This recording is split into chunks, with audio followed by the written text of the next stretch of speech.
In the heart of Japan's lush Kiso Valley, about 20 minutes from the Nakasendo train station, the post town of Magome-Juku offers one of the gateways to the ancient Nakasendo Road. We caught the bus from the Hanasarasa Resort for the short ride up the mountain to the center of the village.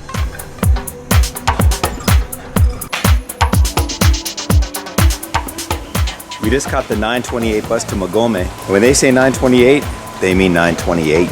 It got there right on the dot. I looked at my cell phone and boom, 928, around the corner comes the bus.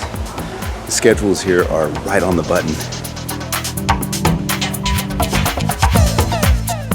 Once upon a time, an ancient and prosperous village, Magome fell upon hard times when the railroad into the Kiso Valley was constructed at the beginning of the 20th century. But a restoration back to its Edo-period splendor has made it a destination for travelers looking to walk the Nakasendo Road.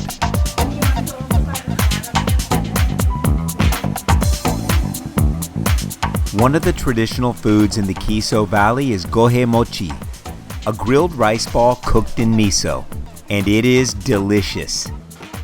Shirokiya has been making this dish for a very long time, with a secret ingredient. Sesame sauce. Very good. This is a nice breakfast.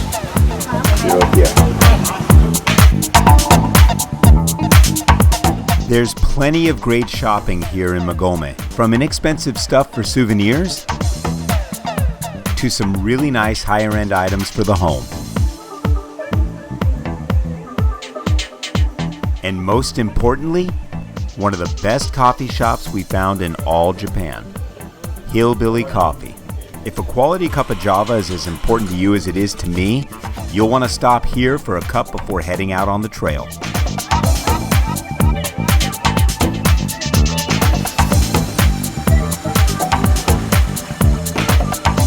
To assure its Edo-style architecture remains authentic, strict regulations require restorations to be made using the construction techniques from that era.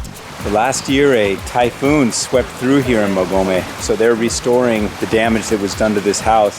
When they have to repair a house like this, they've got to really make sure that they do it so that it retains the character of the post town.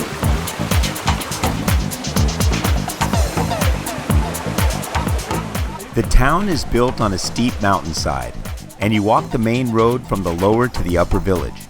And when you reach the top, you'll be greeted by the trailhead for the Nakasendo Road, where you'll begin the 8-kilometer walk to Tsumago-Juku.